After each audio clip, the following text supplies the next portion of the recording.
questo è veramente un Natale con un significato veramente forte, anche psicologico. È il Natale che arriva dopo quello che è stato comunque un grande inverno simbolico, psicologico ed emotivo di questi mesi, che è durato anche più di un inverno normale, ma ci rappresenta la possibilità di tornare alla normalità. Un Natale che vede nell'inizio della campagna vaccinale contro il Covid il regalo più importante verso una lenta ma graduale normalità. È questo lo spirito con cui dobbiamo affrontare queste festività così uniche e si spera irripetibili, senza poter godere delle feste e dei pranzi in famiglia. Un Natale che deve essere spiegato ai bambini ma che deve essere compreso e comunque riscoperto nella sua nuova veste. Non vuol dire che sarà però necessariamente un Natale solo di solitudine o solo di difficoltà, perché potrebbe in molti casi rappresentare un modo diverso di recuperare un modo di stare in famiglia, di tenere comunque contatti e collegamenti, di impreziosirlo proprio per una cura speciale. Non sarà un Natale tra gli altri, sarà un Natale che ci ricorderemo tutti noi per il resto delle nostre vite e il cui ricordo verrà trasmesso alla prossima generazione quando i bambini di adesso saranno grandi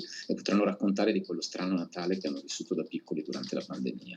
E allora anche in questo possiamo cercare di capire come regalare a questi bambini, a noi stessi, ai nostri anziani, un Natale speciale. Non voglio usare il termine difficile, ma speciale, che rappresenta tante possibilità e non solo la possibilità di sentirsi soli. Un Natale diverso che deve essere spiegato anche agli anziani soli o ai nonni che non potranno abbracciare i nipoti, un gesto che però deve servire a proteggerli in vista di una nuova ripartenza. Per la stragrande maggioranza degli anziani la vita è stato un lungo esperire situazioni difficili e insegnarci sono delle biografie viventi, potremmo dire, che ci insegnano come affrontare difficoltà e superarle nel corso della loro vita.